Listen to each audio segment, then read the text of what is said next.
Douglas Rushkoff is a world-renowned media and technology theorist and the author of more than 20 books about media, society, and technology, including Media Virus, Throwing Rocks at the Google Bus, Present Shock, Program or Be Programmed, and Team Human. And he's the host of the Team Human podcast. He's a professor of media studies at City University of New York and a columnist for Medium, CNN, and other major publications. Rushkoff's TV documentaries include Generation Like, Merchants of Cool, and The Persuaders. Join Douglas now as he sits down with Agentic founder Rik Willard.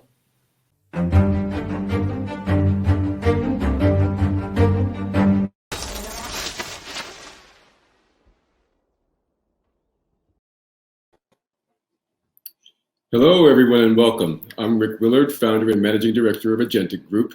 Our work is founded in advanced technology consulting for European and Caribbean nations, Islamic economies, U.S. aerospace industry, and global central banks. In 2019, we reformed our mission to focus on the intersection of technology, inclusion, and value, and we strive to define and extrude these forms of value and interpret how new forms of value impact humanity and evolve societal values. Today, I'm really pleased to be speaking with my good friend, Douglas Rushkoff. Douglas is a renowned media critic and prolific author. As you heard in the introduction, he's the host of the Team Human podcast and author of the current book, Team Human, as well as many other best-selling books, including Throwing Rocks at the Google Bus, Present Shock, Program or Be Programmed, one of my favorite, and Media Virus, among others. He's a professor of media theory and digital economics at the City University of New York, and he's developed television documentaries such as Generation Like, Merchants of Cool, The Persuaders, and Digital Nation. Douglas, as always, it's good to see you. We don't have a lot of time, so we're going to get right to it. Cool. We're here at this event to talk about digital ethics, but for our audience to understand and contextualize this rather broad subject, we're going to need to cover some basics. So let's start with how ethics as a concept intersects with your own thinking. More specifically, since humans craft communities, society, tools, and technologies, we presumably have some form of ethical standards built into the designs. Ethics, of course, being different from morals. That said, in your writing, Douglas, you often traverse the liminal spaces, those fuzzy borders between being digital and being human, sometimes pitting humanity itself against the rise of digital culture. So I have 4 questions for you today, which we can follow strictly or go wherever the flow takes us. I'm going to read them all for you, and then we'll circle back for your responses. Okay. The first question is, what does it actually mean to be human in the digital age? The second is, who gets to be human in the digital realm? That is, who gets to set the ethical agenda for digital life moving forward? The third is ethics universal in meaning and context? And if so, can digital constructs help identify and amplify humanity itself through a shared ethical framework? And the fourth is a quote from your website, which I lifted directly. That is, to see who is building the future, find the people who are having the most fun. So I'd like to know, Douglas, who's having the most fun? Welcome. Thanks for having me. Let's see if I can remember them all. That would be a good. Okay, the first one, what does it actually mean to be human in the digital age? We do this all the time in person, so yeah. We're always... A few things. I mean, when you bring up a question like that in this ethical framework that we're all talking about today, I mean, the first thing I think of is the last big moment like this, and it's sometimes easier to look at the last time this happened rather than this time in order to kind of understand the shape of it. So I think back to the invention of scripture, of writing, way back in the axial age, when we got writing and we got agricultural civilization. And you could look at Torah and the invention of Judaism and later Christianity as a society contending with a new media environment. Really, that we had writing. The first thing we did with writing and numbers was count slaves and make lists of possessions. We exploited people with it. The first thing that happened in agriculture was we changed the diet of people in order to have predictable harvests with grain, which ended up poisoning us all with, stuff that we didn't know how to digest. And enslaving human beings is what happened. So you can look at the invention of Torah and Talmud and this first kind of ethical tradition as a way for human beings to try to maintain what they thought of as being ethical human beings in this new environment. So we're going to use text and script. We're going to use it to write laws that we can manage ourselves ethically, and write a story so that we can aspire to some greater, messianic future and instill ourselves with these notions of positive social progress. And you look at, the Torah and 10 Commandments and all that, and it's really, and Talmud, it's all about how are we going to structure a world now that we have text? How can we use text to make us better people rather than awful people? So now you look at today and say, okay, now we are migrating from a textual and broadcast media environment to a programmatic one. I look at digital as bigger than TV or radio. I look at digital as big a shift for our civilization as text was, as writing was back then. Absolutely. So instead of the law, we get code. So instead of it being kind of lawyers who negotiate our relationship with each other, now it's coders and developers who are negotiating that. And the difference between code and writing is, writing is something that you can read, but code is something that then continues on without you in various ways. So the problem with a text and language based society and ethics is that people get objectified. Certainly in Western languages, we have nouns. You are this, he is that, you are that.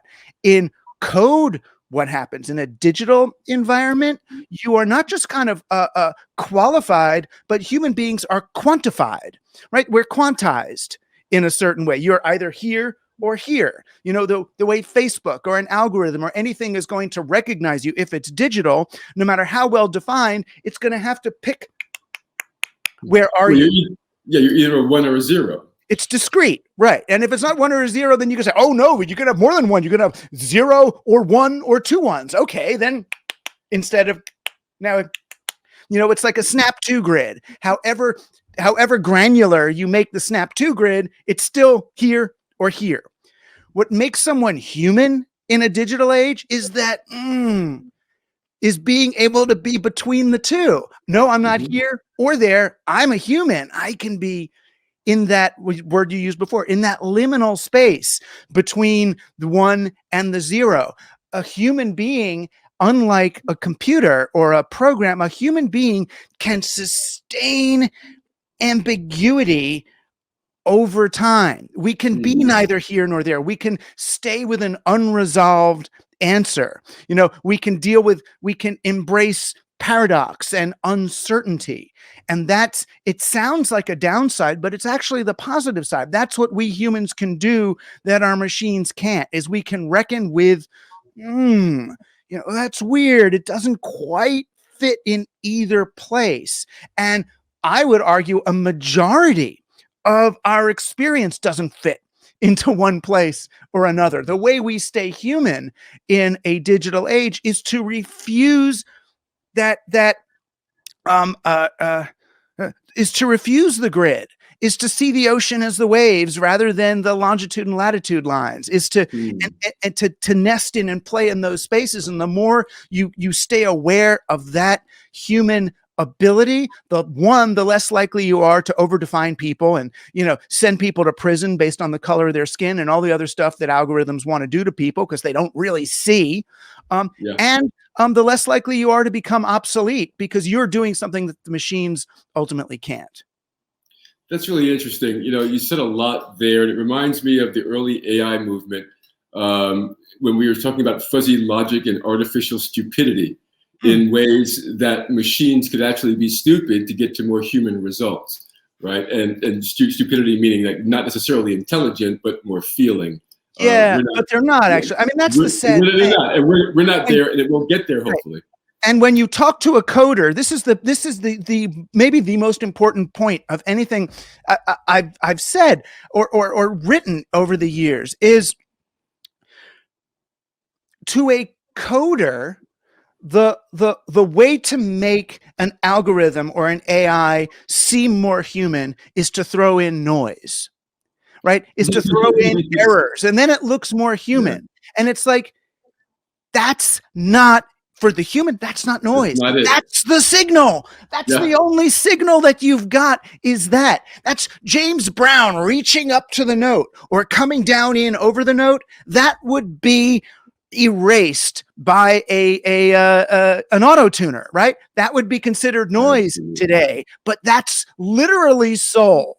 That's soul. That's the humanity that we want. We don't want to blockchainify out of our experience.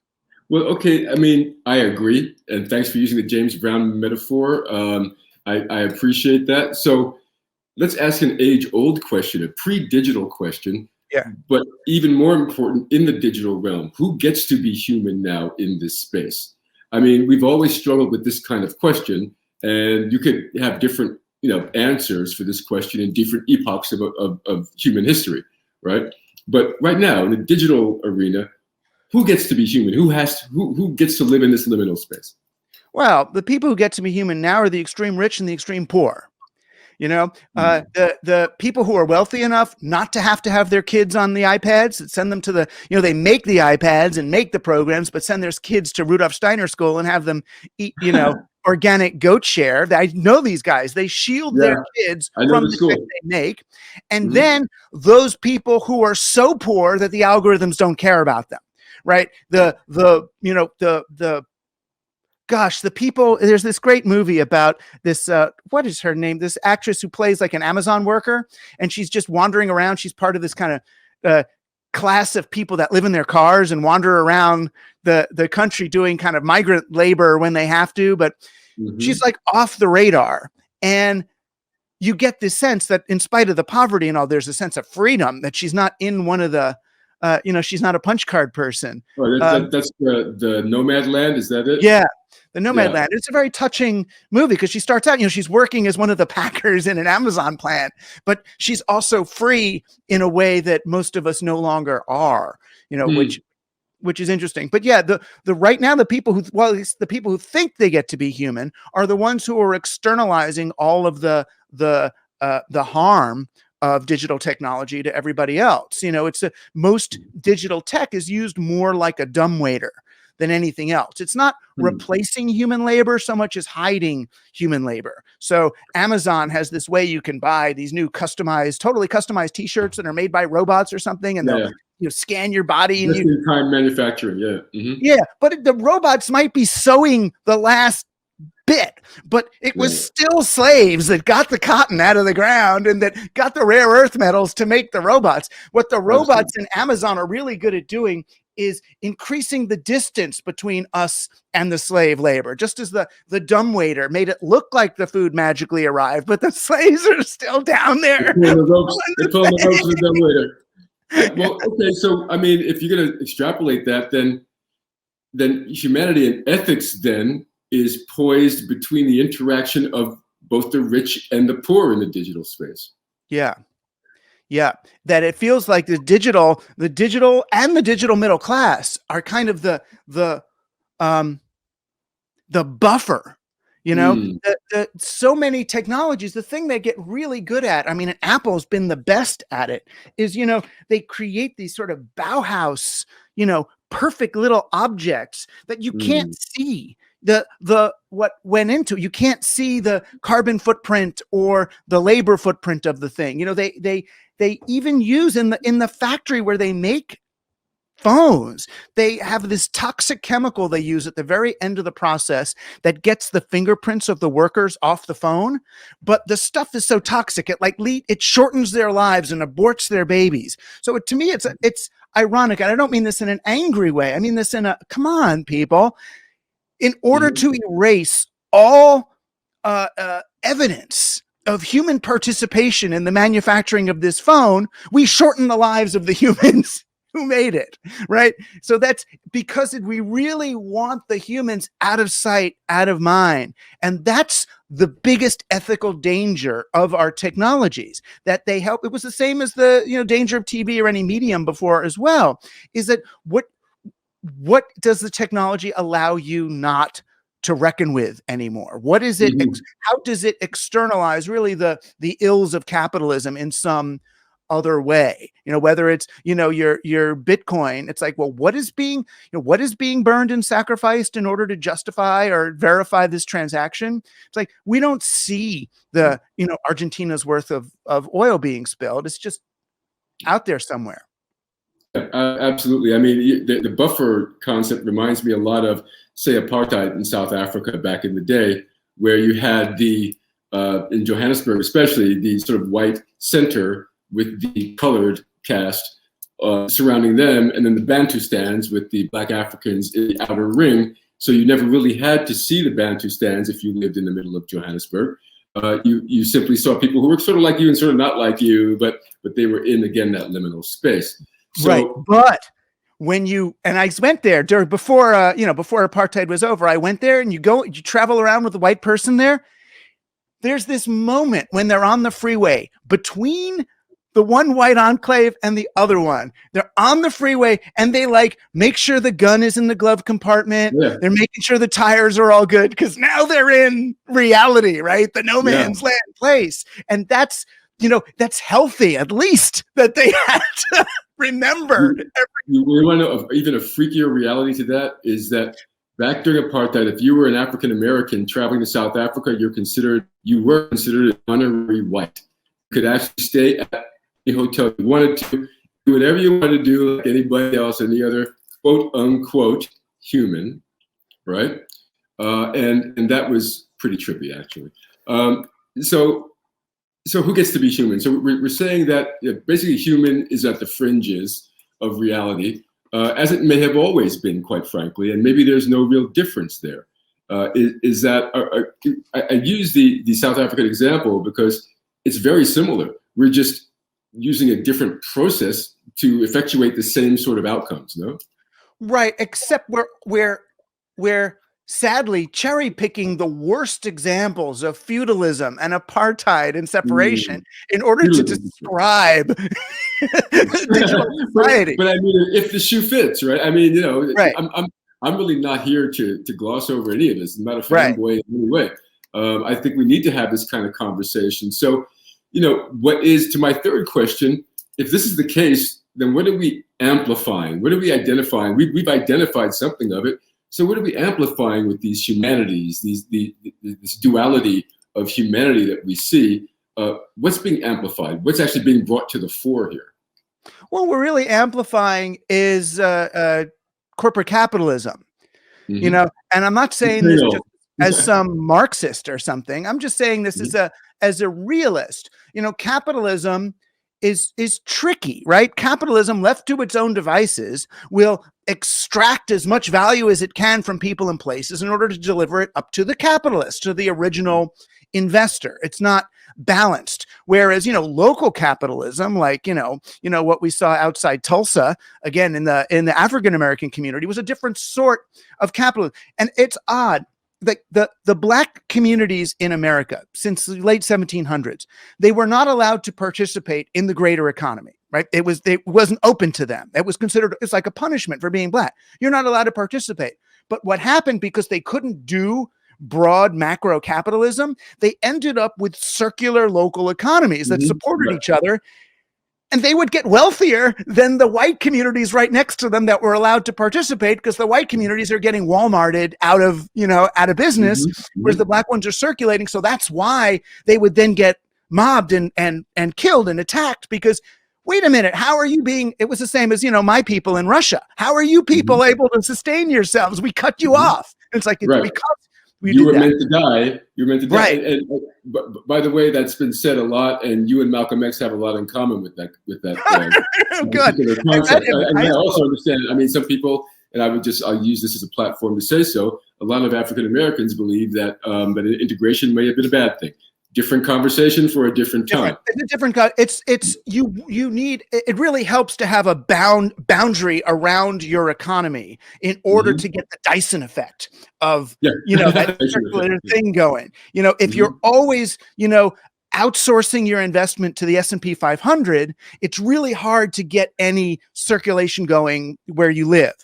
But capitalism is kind of about that, and digital really does amplify the effect. So if you look at in a real simple example, like the stock market is already an abstraction of the real market, right? It's the stock market. So it's an abstraction, and it's working, and they're taking money out of companies and betting on companies and all. Then you get digital, which now allows for ultra fast trading and front running and all sorts of new derivatives and derivatives of derivatives and so on. So now instead of just buying a stock, you buy a stock 3 months from now, or you buy a stock a year from now, but today, and compress that time of a year into the now. So now, and you keep doing that, and you can do that at such greater multiples than you can of the reality. So the digitally enhanced multiples of an already abstracted stock market got so big that in 2013, the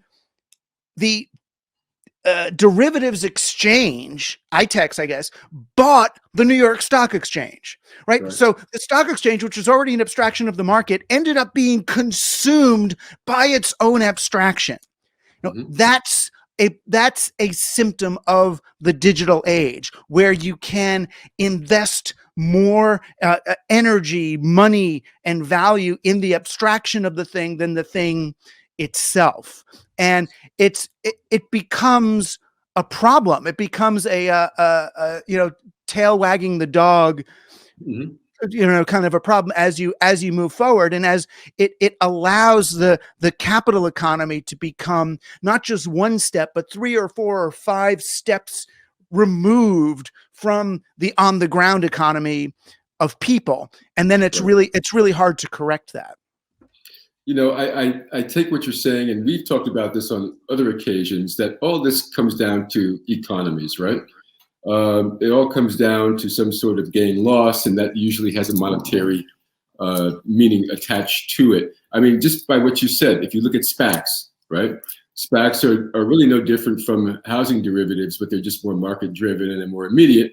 And look what that did, right? If you look at 2008-9, it's a nightmare waiting to happen. And I think sometimes that this is a necessity of change, that we're going to have to boil all this down until it just pops and then start again somehow, because there's not a lot of hope that we will change that kernel of economics embedded within all of this digital stuff. Well, we were hoping, as Bitcoin emerged from Occupy, which people tend to forget, we forget that what we were looking for was a way of kind of disintermediating these corrupt extractive institutions and verifying peer-to-peer exchange, and we were thinking that would then allow us, how can I work for you and you work for me without us borrowing money from the Fed or Chase Manhattan Bank or something? How do we because if you have people with needs and people with skills, people with goods and people with hunger, you've got the basis of an economy. You need the cheapest possible poker chip. And to remember that the poker chip is valueless. It's an IOU that you're using just to allow for the transaction. The problem is right now, the way that we trust the poker chip to verify something is we burn something. Right? We go back to doing something almost like a temple sacrifice. If you watch Earth from afar, it's like, oh, these people believe in money so much, they're going to burn their environment as a way of proving their faith in that form of money. And it's like, no, it has it's backwards. It's a capitalist worldview of something that should be understood as a worthless chip. What we should do, I would say, let's create a form of money that expires rapidly, so it encourages its movement, and let it even out. And once you've paid him and he's paid him and we're all good, are we all good? Okay, now we don't need the money anymore because we all got the value that we traded for. Yeah, that's moving around the space a lot. And if anybody out in the audience wants to know an example of what burning looks like, not just the metaphor of burning Bitcoin to create some other derivative coin, but just look at farm subsidies. And that's a pretty good example of burning resources for the sake of money. Now, so we still, I have to ask you again, though. There are two things I want to cover before 4:15, so we have 5 minutes. All right. One is, who gets to make these decisions about what ethics are in the digital space? And of course, who's having the most fun in all of this? Most simply, we all still really do get to make these decisions. And the sooner you make the decisions the way you actually want to make them, the less painful it's going to be, right? You're going to have to reckon. You're all going to have, you're going to have to reckon. You're gonna reckon at some point. So the sooner you do it, the easier it is to do. Just get off the bus, because it's speeding up. Get off the bus, baby. Yes. Get off the bus if you can, or get on a better one. So we really do. And you could say, oh, but I got to this. Oh, but I have to that. You actually don't. You actually don't. Certainly most of the people here listening to this kind of thing, you don't.